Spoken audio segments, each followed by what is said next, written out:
तस्मै श्रीगुरवे नमः।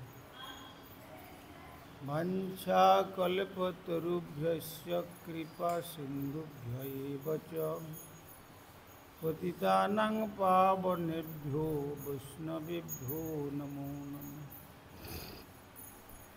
नमो महावदन्याय कृष्णप्रेमप्रदायते कृष्णाय कृष्णचैतन्य नाम्ने गौरतिसे नमः।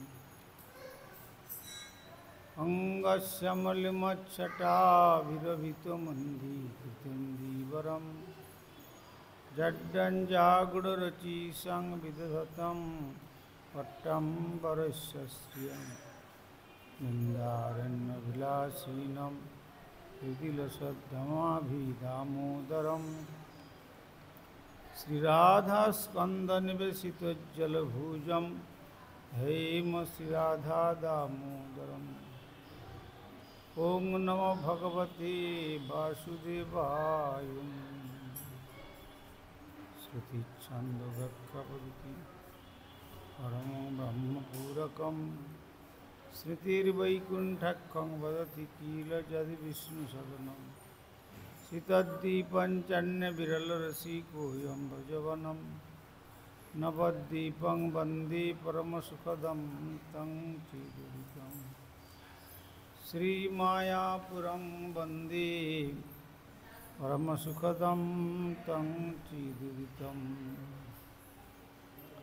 देवी सुरेश्वरी भगवती गंगे त्रिभुवनतारिणी तरलतरंगे शङ्करमौलिनिवासिनि विमले मम्मतिरस्तं तव पदकमले। भक्त्या विहीना अपराधलक्ष्मी चित्तस्य कामादितरङ्गमध्ये कृपामयी त्वां शरणं प्रपन्या वन्दे नमस्ते श्रीचरणारविन्दं। श्रीकृष्णचैतन्य प्रभु नित्यानन्द श्री अद्वैत गदाधर शिवासादि गौरभक्तवृंद। हरे कृष्णा कृष्ण कृष्ण हरे हरे, हरे राम राम राम हरे हरे। श्री गुरुदेव जय प्रभु।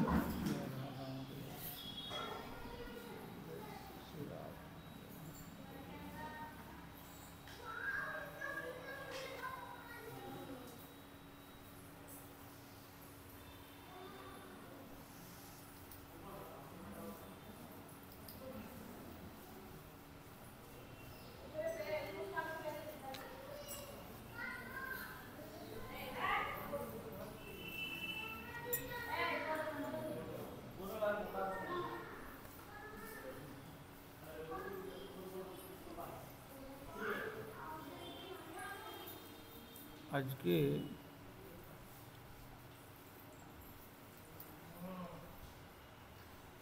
सर्व विघ्न विनाशक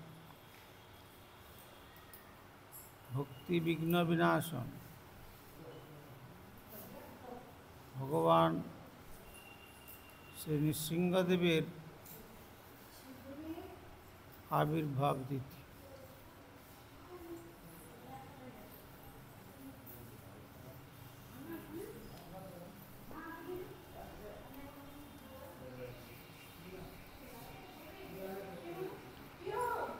प्रहलाद महाराज के उपलक्ष्य करे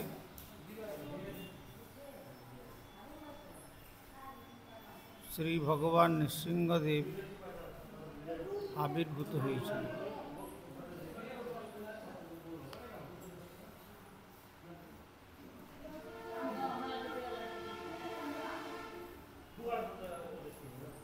हिरण्यकशिपु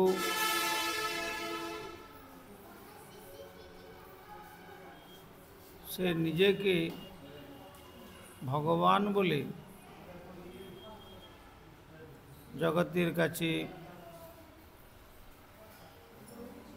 एवं समस्त पशुरगणेर काछे एइटाई तिनि प्रकाश करेছিলেন।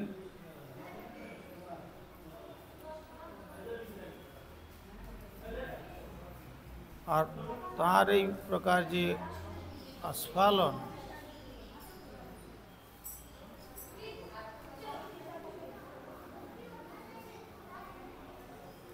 এই আস্ফালনেতে সর্বত্র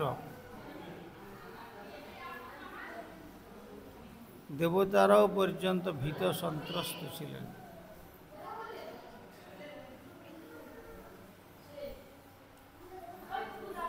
ঠিক এই সময়ে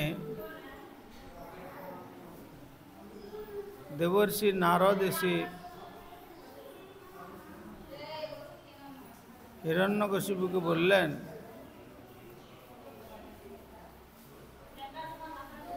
যে হে মহারাজ, তুমি যে নিজেকে ভগবান বলে জগতে প্রচার করতে চেয়েছ, তুমি জানো যে তোমার ভ্রাতা হিরণ্যাক্ষ ভগবান বিষ্ণু কর্তৃক নিহত হয়েছে।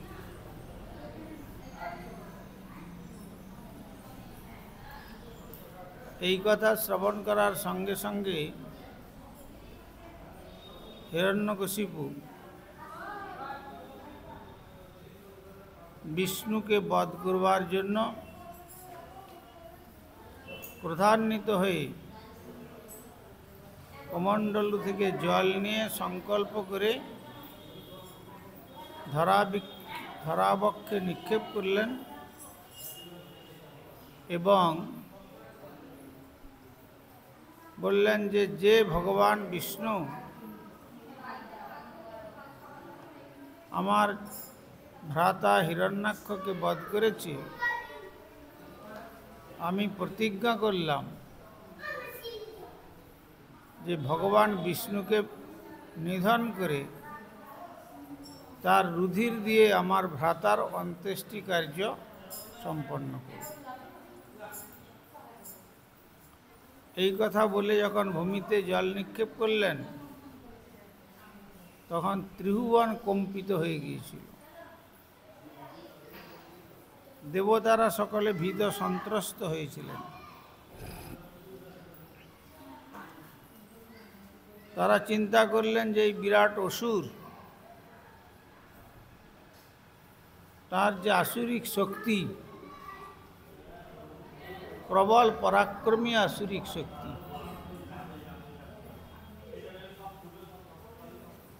সুতরাং যদি ভগবান বিষ্ণুকে নিধন করেন তাহলে আর আমাদের কোনো অস্তিত্ব থাকবে না।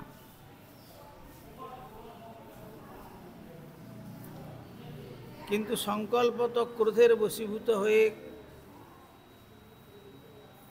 করে ফেললেন, কিন্তু পরে চিন্তা করলেন যে ভগবান বিষ্ণুকে নিধন করতে গেলে আগে আমাকে অমর হতে হবে, অমর না হলে ভগবান বিষ্ণুকে নিধন করা যায় না। তাই তিনি কঠোর তপস্যা করবার জন্য মন্দরাচল পর্বতে গমন করলেন।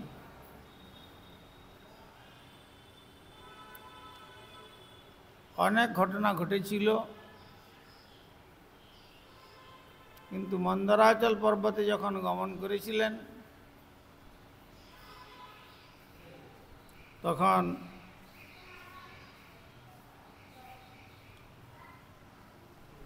সাধনার পরিবেশ তৈরি করে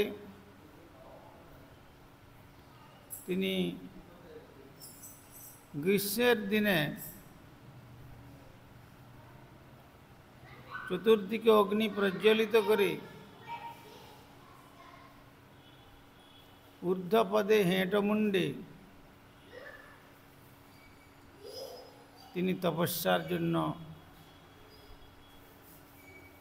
পরিবেশ রচনা করছেন। আবার চিন্তা করেছিলেন যখন শীতের সময় তিনি জলের আকণ্ঠ জলে মধ্যে থেকে তিনি তপস্যা করবেন।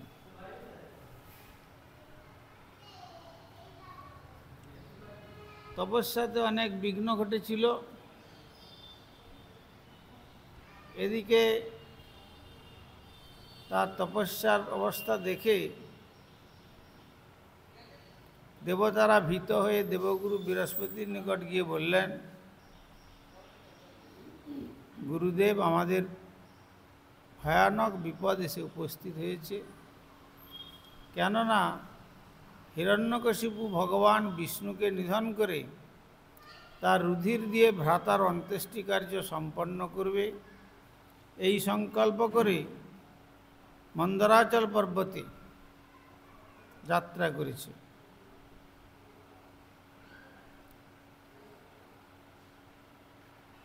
তো তখন তিনি একটি তোতা পাখির রূপ ধারণ করে শ্রীহরির নাম কীর্তন করে 3 বার তাঁর তপস্যা থেকে বিরত করেছিলেন। যখন দেখল হিরণ্যকশিপু যে আমার শত্রুর নাম কার্যারম্ভে, তাহলে নিশ্চয়ই কোনো অমঙ্গলের সূচনা আমার সাধনায় সিদ্ধি হবে না। গৃহে ফিরে এসেছিলেন। তখন হিরণ্যকশিপুর পত্নী কয়াধু বিষ্ণুভক্তি পরায়ণা, তিনি রাত্রির ভোজন শেষ করে যখন হিরণ্যকশিপু শয্যায় গিয়েছিলেন, সেই সময় তার চরণ সম্বাহন করতে করতে জিজ্ঞাসা করলেন, পতিদেব, আপনি বলেছিলেন সাধনায় যাচ্ছেন, সাধনায় সিদ্ধি লাভ না করে গৃহে প্রত্যাবর্তন করবেন না। কি সকালবেলা গিয়ে সন্ধ্যার পূর্বেই সাধনায় সিদ্ধি লাভ হলো? তখন তিনি বললেন যে একটা তোতা পাখি শত্রুর নাম উচ্চারণ করাতে আমি বারবার সেই পাখিটাকে নিধন করার জন্য চেষ্টা করলাম, কিন্তু 3 বারই ভগবান বিষ্ণুর নাম উচ্চারণ করায় আমি অমঙ্গলের চিন্তাধারা করে তপস্যা থেকে বিরত হয়ে গৃহে এসেছি। তখন বিষ্ণুভক্তি পরায়ণা কয়াধু তিনি বললেন যে পক্ষীটি যে বিষ্ণুর নাম উচ্চারণ করেছিল,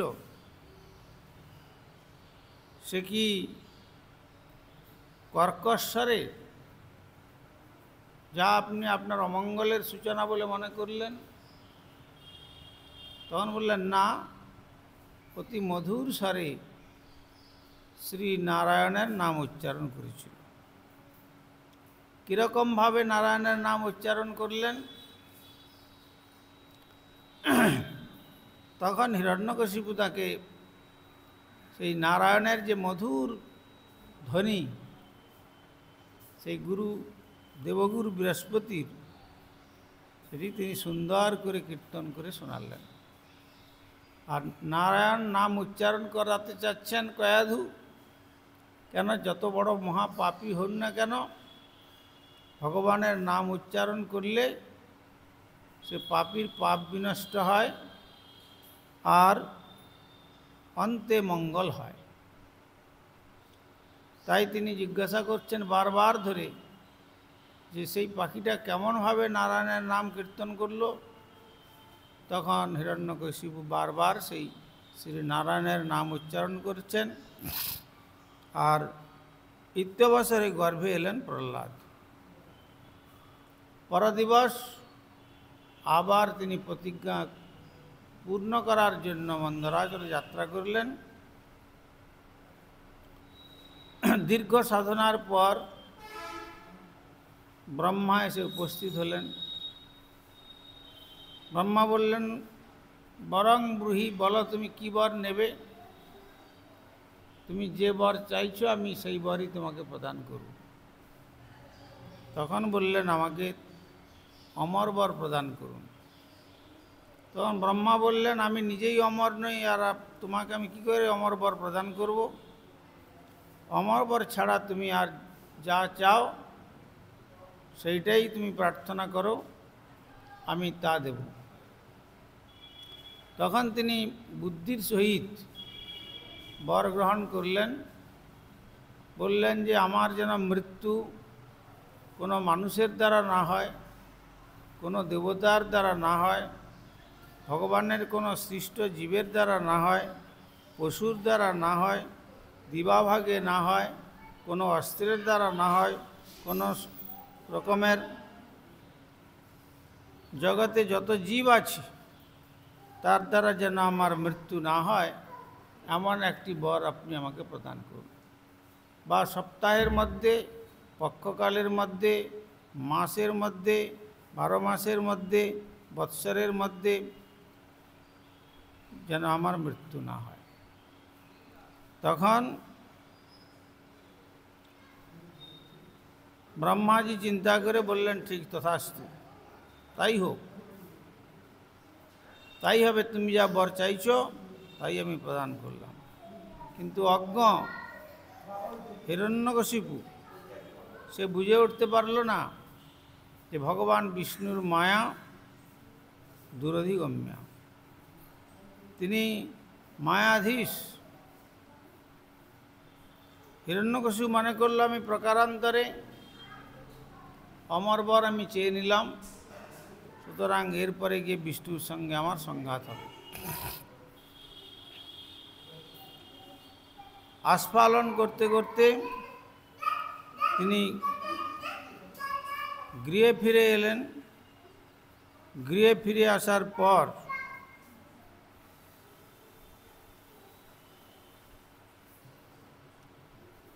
তপস্যায় যখন দ্বিতীয়বারে গমন করলেন, তখন দেবরাজ ইন্দ্র অসুর রাজ্য আক্রমণ করে কয়াধুকে বন্দি করে নিয়ে যাচ্ছিলেন। মাঝপথে দেবর্ষি নারদের সঙ্গে দেখা। দেবর্ষি নারদ বললেন, তুমি দেবতাগণের মধ্যে রাজা দেবরাজ ইন্দ্র, আর অসুরগণের মধ্যে রাজা হিরণ্যকশিপু। রাজার শক্তি রাজশক্তির সঙ্গেই যুদ্ধ হয়, তো এই অসুর পত্নীর সঙ্গে তোমার কিসের বৈপরীত্য? তুমি একজন 33 কোটি দেবতাগণের রাজা হয়ে একটা সামান্য রমণীকে বেঁধে নিয়ে যাচ্ছ। তখন বললেন যে আমি এই রমণীর মোহেতে আকৃষ্ট হয়ে নিয়ে যাচ্ছি না, এর গর্ভে আসুরিক শক্তি রয়েছে, যখন প্রসব করবে তখন সেই শক্তিকে বিনাশ করে তারপরে তাকে ফিরিয়ে দেব। তখন দেবর্ষি নারদ বললেন, এর গর্ভে আদৌ আসুরিক শক্তি অসুর নেই। তুমি যাকে মারবে বলে সংকল্প করছো, ইনি হচ্ছেন পরম বিষ্ণু ভক্ত, সুতরাং বিষ্ণু ভক্তকে তুমি কখনো বিনাশ করতে পারবে না। আর তুমি যে মারবার সংকল্প করেছ, এর জন্য যে অপরাধ তোমার হয়েছে, তুমি এর নিকট ক্ষমা প্রার্থনা করো। তখন তিনি বিনম্র চিত্তে সেই ভগবানের যে প্রিয় ভক্ত প্রহ্লাদ, সেই প্রহ্লাদকে উপলক্ষ করে কয়াধুকে 4 বার প্রদক্ষিণ করে প্রণাম করে দেবরাজ ইন্দ্র দেবরাজ্যে যাত্রা করলেন। তখন কয়াধু বললেন, দেবর্ষিপাদ, আপনি যখন আমাকে ইন্দ্রের কবল থেকে রক্ষা করলেন, পুরাণে বর্ণিত হয়েছে, আমাকে 3টি বর প্রদান করতে হবে। প্রথম বরে যতদিন পর্যন্ত আমার স্বামী তপস্যায় সিদ্ধিলাভ না করে গৃহে ফিরবেন ততদিন পর্যন্ত ভাগবত কথা শ্রবণ করাবেন, আর যতদিন পর্যন্ত না আসছেন আমার গর্ভের সন্তান যেন গর্ভেই অবস্থান করে।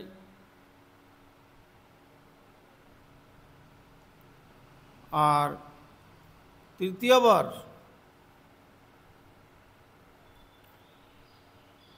এই সন্তান যেন ঋষির আশ্রমে জন্মগ্রহণ করে ঋষির আশ্রমকে কলুষিত না করে। তখন তাই দেবর্ষি নারদ স্বীকার করলেন এবং তাঁর আশ্রমে তাকে নিরাপদে স্থান প্রদান করলেন।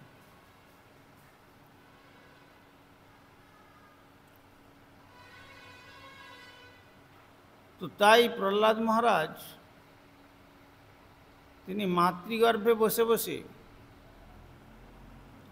100 বৎসর ভাগবত কথা শ্রবণ করেছিলেন। কেননা হিরণ্যকশিপুর তপস্যার সময় নির্ণয় হয়েছে দেব পরিমাণে 100 বৎসর, কোথাও কোথাও মানব পরিমাণের হিসাবেও বর্ণিত হয়েছে। যাই হোক, মাতৃগর্ভে বসে 100 বৎসর প্রহ্লাদ ভাগবত কথা শ্রবণ করেছিলেন। তো তারপরে যখন হিরণ্যকশিপু তপস্যায় বরলাভ করে ফিরে এলেন, কয়াধুও ফিরে এলেন, প্রহ্লাদের জন্ম হলো। প্রহ্লাদ জন্মের থেকেই বিষ্ণু ভক্তিপরায়ণ, কিন্তু হিরণ্যকশিপু সর্বদা বিষ্ণুর বিদ্বেষী, বিষ্ণুর পরম শত্রু। আর বিষ্ণুকে শত্রু বলে মনে করে তার নিধনের সংকল্প যা তিনি করেছেন, সেই সংকল্পেতে তিনি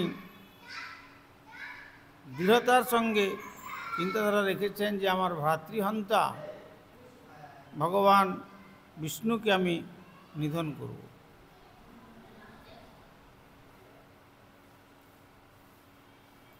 এদিকে সন্তান যখন বড় হচ্ছে তখন গুরু শুক্রাচার্য, অসুর গুরু, কার্যান্তরে গমন করেছেন। তাই তিনি গুরুপুত্রদ্বয় ষণ্ডামর্ক তাদের কাছে ধর্ম অর্থ কাম মোক্ষ শিক্ষার জন্য প্রেরণ করলেন যে আমার পুত্রকে এই ধর্ম শিক্ষা প্রদান করো। কিন্তু যখনই ভগবান বিষ্ণু বিষয়ক শিক্ষার পরিবর্তে জগতের কি করে অর্থ সংগ্রহ হবে, জগতের ধর্ম কিভাবে পালন করতে হয়,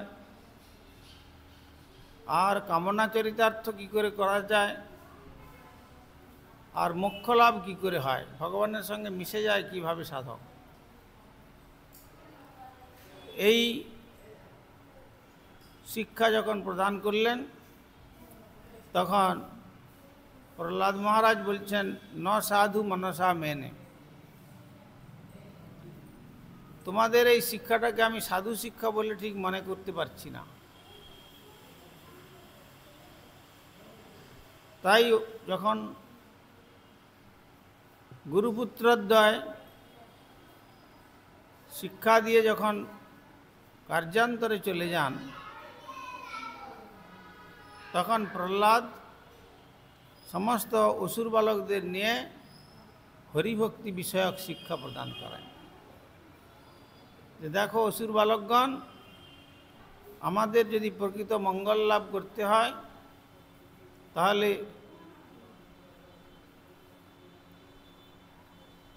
ভগবান শ্রীহরির আরাধনা করাই সর্বশ্রেষ্ঠ সাধনা, এর উপরে কোনো সাধনা নেই। ভগবান শ্রীহরির সাধনাতে জীবের পরম মঙ্গল সাধিত হয়।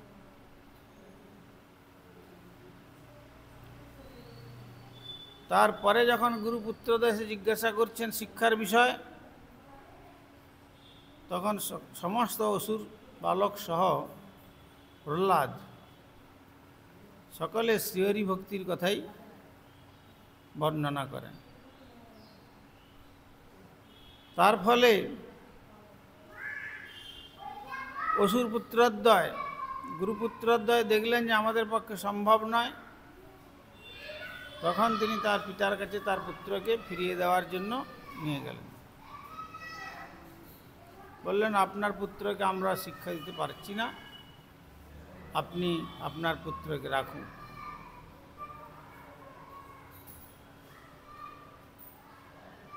তখন আদর করে কোলে নিয়ে পুত্রকে হিরণ্যকশিপু জিজ্ঞাসা করছেন, তুমি উত্তম বিদ্যা কি শিক্ষা গ্রহণ করেছ গুরুপুত্রদের কাছে, আমার কাছে বলো।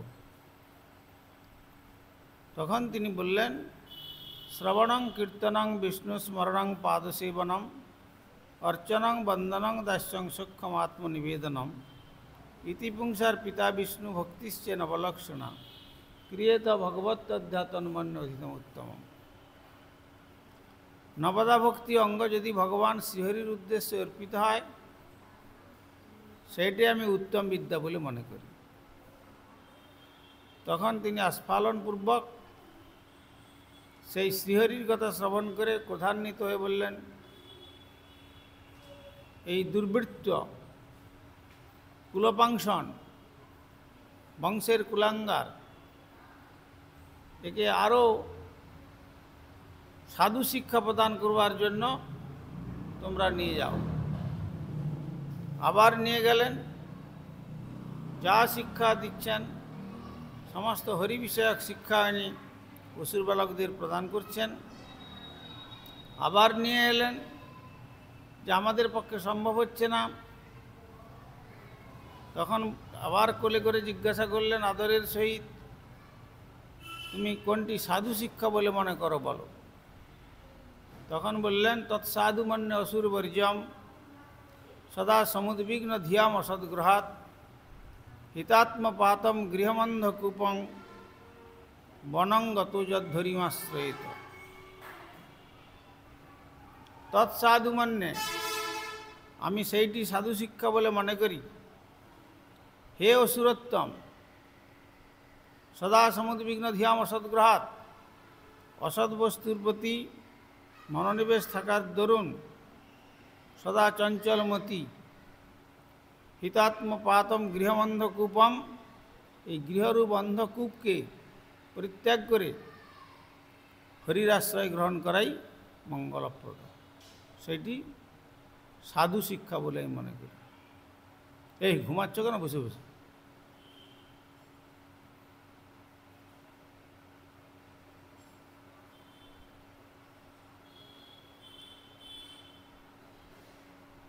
তখন তিনি তাকে কোল থেকে ছুঁড়ে ফেলে দিয়ে বললেন যে এক কাজ করো, জল্লাদদের প্রতি নির্দেশ দিলেন, যাও, এ যখন আমার কথা শুনছে না এবং গুরুবাক্য অস্বীকার করছে, এর শিরচ্ছেদ করে আমার কাছে মাথাটা নিয়ে এসো। কিন্তু জল্লাদ নিয়োগ করলেন, শিরচ্ছেদ যখন করতে দিচ্ছেন তখন অস্ত্র উল্টো জল্লাদদের ক্ষতি করছে, কিন্তু প্রহ্লাদ তার কোনো ক্ষতি করতে পারছে না। ফিরে এসে জল্লাদরা বলল যে মহারাজ, আমাদের সামর্থ্যের বাইরে আমরা অস্ত্র প্রয়োগ করলেও অস্ত্র প্রহ্লাদের গলাতে না বসে আমাদের গলায় ক্ষতি হয়ে যাচ্ছে। পাগলা হাতির পায়ের তলায় ফেলে দাও। তখন পাগলা হাতি তাকে সুঁড় দিয়ে সরিয়ে তাকে রক্ষা করল। হিমালয়ের পর্বত শিখর থেকে ভূমিতলে নিক্ষেপ করো। নিক্ষেপ করা হলো যেন কমল, অতি সুকোমল আসনের মধ্যে যেন কেউ তাকে ধারণ করছেন, কোনো ক্ষতি হলো না। বিষধর সর্প চতুর্দিকে ছেড়ে দিয়ে তাদেরকে উদ্বিগ্ন করা হলো যাতে করে সর্প দংশনে মৃত্যু হয়, কিন্তু কোনো সর্পই তাকে দংশন করছে না। পাত্রেতে বিষ নিয়ে তাকে ভক্ষণ করতে দেওয়া হলো, কিন্তু তার দ্বারাও তিনি বিষ পান করলেও বিষ ভগবৎ স্মরণেতে অমৃতে পর্যবেসিত ঘটল। গলায় পাথর বেঁধে যখন সমুদ্রে নিক্ষেপ করা হয়েছিল, তখন কৃষ্ণ নামেতে পাথর সমুদ্রের জলে ভেসেছিল, তার উপরে বসে বসে প্রহ্লাদ নাম করছিলেন। এইভাবে যত রকমের চেষ্টা তাকে বিনাশ করার, বহু চেষ্টা করেও হিরণ্যকশিপু বিফল মনোরথ হলেন।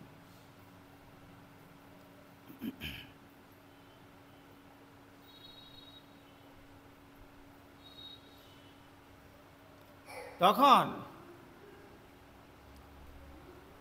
কোনো মতেই যখন প্রহ্লাদকে নিধন করতে পারলেন না, অকস্মাৎ শ্রী নারদ গোস্বামী এসে উপস্থিত হলেন। শ্রী নারদ উবাচ অথ দৈত্যসুতা সর্বে শ্রুত্বা তদনুবর্ণিতম জগৃহুর নিরবদ্যত্বান নৈব গুর্বনুশিক্ষিতম। তখন শ্রী নারদ এসে বললেন, অনন্তর দৈত্য বালক সকলেই কেবল প্রহ্লাদের বাক্য শ্রবণ করে উৎকৃষ্ট বোধে তাহা গ্রহণ করিল। প্রহ্লাদ যখন হরিভক্তির কথা বললেন, তখন সমস্ত অসুর বালকরা বললেন, এইটাই ঠিক, ভগবান শ্রীহরির আরাধনাই হচ্ছে জীবের মঙ্গলপ্রদ, এছাড়া মঙ্গলের দ্বিতীয় কোনো রাস্তা জগতে নেই।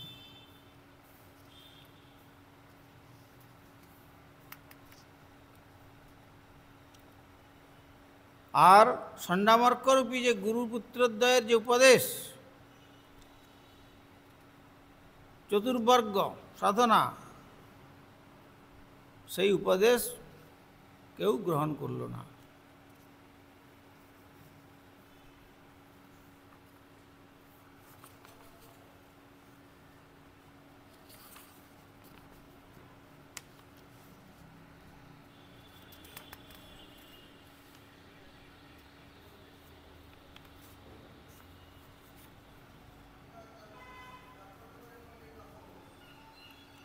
অথাচার্য সুতস্তেষাং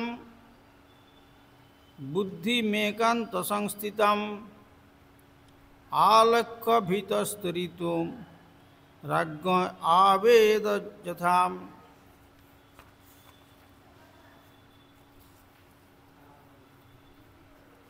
যখন ষণ্ডামর্ক দেখলেন যে প্রহ্লাদের সঙ্গক্রমে সকল দৈত্য বালকের বুদ্ধি বিষ্ণুতে অচলা হইয়াছে, তখন ভীত হইয়া শীঘ্র দৈত্যরাজের সমীপে যথাবৎ বৃত্তান্ত নিবেদন করলেন।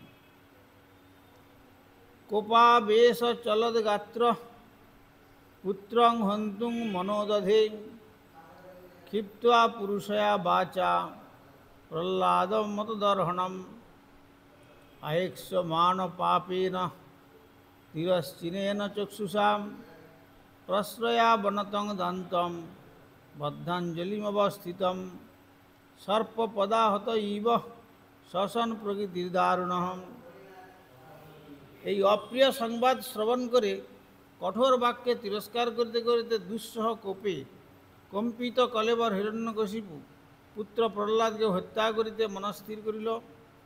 স্বভাবত অত্যন্ত নিষ্ঠুর প্রকৃতি হিরণ্যকশিপু পাদতাড়িত সর্পের ন্যায় নিঃশ্বাস ত্যাগ করিতে করিতে শান্ত জিতচিত্ত অত্যন্ত বিনীতভাবে অঞ্জলিবন্ধনপূর্বক সম্মুখে স্থিত প্রহ্লাদকে তিরস্কারের উপযুক্ত না হইলেও অত্যন্ত কঠোর বাক্যের দ্বারা তিরস্কার করিয়া প্রহ্লাদের প্রতি সরস বক্রদৃষ্টি নিক্ষেপপূর্বক নিরীক্ষণ করিয়া বলিতে লাগিল। শ্রী হিরণ্যকশিপুর উবাচ হে দুর্বিনীত মন্দাত্মন কুলভেদ করাধম স্তব্ধং মচ্ছাসনোদ্বৃত্যম নেশ্যেতাদ্য যমক্ষয়ম। তখন হিরণ্যকশিপু বলল, হে বিনীত, হে মন্দবুদ্ধি, হে কুলভেদকর, হে অধম, তুই আমার শাসন লঙ্ঘনকারী, সুতরাং নির্বোধ জড়মাত্র আমি অদ্বৈত তোকে জমালয়ে প্রেরণ করব। তখন পুত্রের স্নেহের পরিবর্তে সম্পূর্ণ শত্রুভাব পোষণ করল এবং বলল, তোকে আমি এখনই বিনাশ করে জমালয়ে পাঠাবো। ক্রুদ্ধস্য কম্পন্তে ত্রয়ো লোকা সহস্রাম তস্য মেয়ভীত বন্মূঢ় শাসনং কিং বলো অত্যগাম। হে মূঢ়, যে আমি ক্রুদ্ধ হলে লোকপালগণের সহিত ত্রিভুবন কম্পিত হয়, কিন্তু তুই কাহার বলে ভয় শূন্য হইয়া আমার শাসন অতিক্রম করিতেছিস? এই বলে অত্যন্ত ক্রোধের সহিত প্রহ্লাদকে জিজ্ঞাসা করছেন। শ্রী প্রহ্লাদ উবাচ, তখন প্রহ্লাদ বলছেন, ন কেবলং মে ভবতশ্চ রাজন সবৈ বলং বলিনাঞ্চ পরেশাম পরে অবরে অমি স্থির জঙ্গমাজে ব্রহ্মাদয়েন বসং প্রণীতাম। তখন শ্রী প্রহ্লাদ বললেন, হে রাজন, আমি যে বলে বলি সে কেবল আমার বল নন, সে বল আপনারও এবং অন্যান্য সকল বলবান দিগেরই একমাত্র বল। স্থাবর ও জঙ্গম, পর অপর ব্রহ্মাদি সকলকেই তিনি স্বীয় বলে বশীভূত করিয়াছেন। তিনি হচ্ছেন পরম পরাক্রমশালী ভগবান শ্রীহরি। স ঈশ্বর কাল উরুক্রম অসা বোজ সহসত্ব বলেন্দ্রিয়াত্মা সএব বিশ্বং পরমং সশক্তিভি সৃজত্যবত্যতি গুণত্রয়েশম। তিনি পরম ঈশ্বর, সমস্ত ঈশ্বরগণের ঈশ্বর এবং দেবতাগণের পরম দেবতা এবং রক্ষকগণের পরম রক্ষক এবং অনন্ত বিশ্বব্রহ্মাণ্ডের একমাত্র উপাস্য। তিনি পরমেশ্বর, তিনি কাল, তিনি ইন্দ্রিয় শক্তি, মনঃশক্তি, দেহশক্তি, ইন্দ্রিয়সমূহের আত্মার স্বরূপ। তাহার অসীম পরাক্রম, তিনি সকলের শ্রেষ্ঠ, সর্বোত্তম, তিনি সত্যাদি গুণত্রয়ের অধীশ্বর। তিনি স্বীয় শক্তি দ্বারা এই বিশ্ব সৃষ্টি রক্ষা এবং সংহার করেন।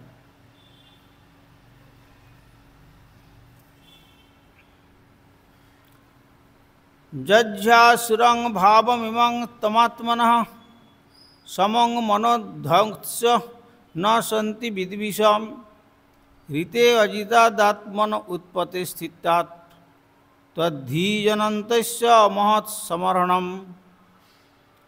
আপনি আপনার এই আসুরিক স্বভাব পরিত্যাগ করুন, হৃদয়ে শত্রুমিত্র ভেদ না করিয়া সকলের প্রতি সমভাব ধারণ করুন।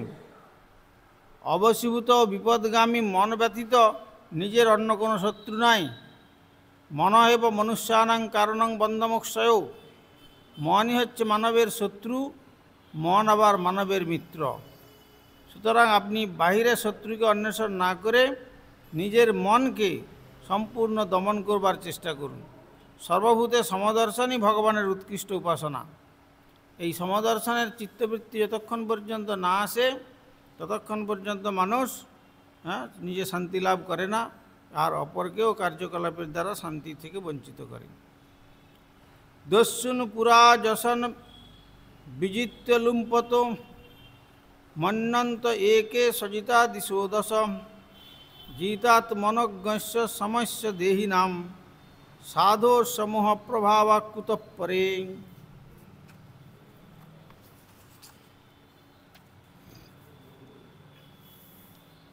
পূর্বকালে ভবৎসদৃশ কতকগুলি মূঢ় ব্যক্তি সশরীর অবস্থিত সর্বস্ব অপহারী কামাদি 6টি শত্রু জয় না করিয়া 10 দিক জয় করিয়াছি বলিয়া মনে করেন মাত্র, কিন্তু সকল দেহে সমবুদ্ধি সম্পন্ন জিতচিত্ত সাধুর অজ্ঞানকল্পিত শত্রু কোথা হইতে হইবে?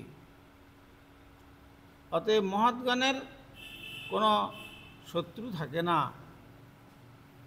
এই উপদেশ শ্রবণ করে হিরণ্যকশিপু তখন বলছেন, শ্রী হিরণ্যকশিপুর উবাচ ব্যক্তং তং মর্তুকামসি জ্যোতিমাত্রং বিকথ্যসে মুমূর্ষূণাং হিমন্দাত্মন ননো সুবিক্লবাগিরম। তখন হিরণ্যকশিপু বললেন, ওরে মন্দবুদ্ধি, তুই আমাকে নিন্দা করিয়া নিজে জিতশত্রু বলিয়া আত্মশ্লাঘা করিতেছিস। আমার নিশ্চয়ই বোধ হইতেছে তোর মরবার ইচ্ছা হইয়াছে, যেহেতু মুমূর্ষু ব্যক্তিরই এই প্রকার বাক্য বিপ্লব হইয়া থাকে। যস্তেয়া মন্দভাগ্যোক্ত মদন্য জগদীশ্বর কাশো যদি সসর্বত্র কস্মাৎ স্তম্ভে ন দৃশ্যতে। ওরে হতভাগা, তদুক্ত আমি ভিন্ন একজন জগতের ঈশ্বর আছেন, তাহলে তিনি কোথায় আছেন? যদি তিনি সর্বত্র থাকেন তবে এই স্তম্ভে কেন তাহাকে দেখিতে পাইতেছি না? তুমি তাহা বলো। স্বয়ং বিকত্তমানস্য শিরকায়োদ্ধরামিতে গোপায়েত হরিস্তাদ্য যস্তে শরণমেপ্সিতম। অতএব আমি আত্মশ্লাঘাকারী তোর শরীর হইতে মস্তক বিচ্ছিন্ন করিব, তোর অভিষ্ঠিত রক্ষক হরি আসিয়া তোকে রক্ষা করুক।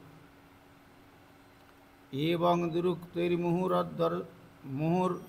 অর্দয়নরুষাম সুতং মহাভাগবতং মহাসুরম খড়গং প্রগৃহ্যোৎ পতিত বরাসনাৎ স্তম্ভং ততাড়াতা বীর সমষ্টিনাম। সেই মহাবলবান হিরণ্যকশিপু ক্রোধবশে দুর্বাক্য দ্বারা মহাভাগবত প্রহ্লাদকে বারম্বার তর্জন করিতে করিতে খড়গ গ্রহণপূর্বক সিংহাসন হইতে উত্থিত হইয়া স্তম্ভের উপর মুষ্টিয়াঘাত করিল। তদৈবস্তস্মিন নদোক্তি ভীষণম বভুব যেনাণ্ডকটাহ মস্ফুটৎ জং বৈ সধিষ্ণুপগতম তজাদয় শ্রুত্বা সধা মাত্য অয়মঙ্গ মেনিরে। সেই মুষ্টিপ্রহারে স্তম্ভ হইতে অতি ভীষণ শব্দ নির্গত হইল, যেন ব্রহ্মাণ্ড কটাহ ফাটিয়া গেল। হে যুধিষ্ঠির মহারাজ, ব্রহ্মাদি দেবতাগণ শশধামে বসিয়া এই ভীষণ শব্দ শুনিয়া মনে করিলেন, আমাদের স্থান বুঝি বিনষ্ট হইয়া গেল। সবিক্রমণ পুত্র বধেব সুরোজসা নিশম্য নির্হাদম পূর্বম অদ্ভুতম অন্তঃসভায়াং নদদরেশ তৎপদম বিতত্র সূর্যেন সুরারি যূথপাম। হিরণ্যকশিপু পুত্রবদাবিলাসী হইয়া বিক্রম প্রকাশকালে ওই অশ্রুতপূর্ব ভীষণ ধ্বনি যাহা দৈত্যপতি গণেরও ত্রাস জন্মাইয়াছিল, তাহা শ্রবণ করিয়া সভা মধ্যে কোথা হইতে আসিল দেখিতে পাইল না।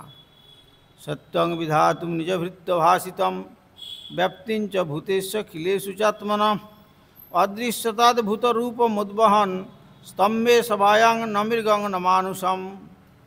তদনন্তর ভগবান শ্রীহরি আপনার ভৃত্য প্রহ্লাদের বাক্য এবং স্বীয় সর্বত্র ব্যাপ্তি বিষ্ণুরূপে তার সত্য করবার মানসে অতি অদ্ভুত অমানুষ এবং অসিংহ দৈত্যঘাতক অতি ভীষণ রূপ ধারণপূর্বক সভা মধ্যে সেই স্তম্ভ হইতে নৃসিংহদেব আবির্ভূত হইলেন। আজকে সেই নৃসিংহদেবের আবির্ভাব তিথি।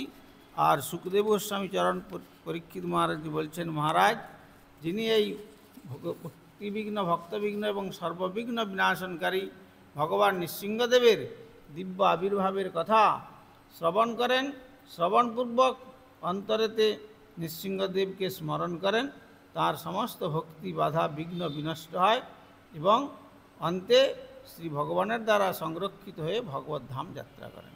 মঞ্চা কল্পতরুভ্যস্য কৃপা সিন্ধু ভৈবচ পৈতানাং পাবনেভ্যো বৈষ্ণবে। প্রলয় প্রয়োধি জলে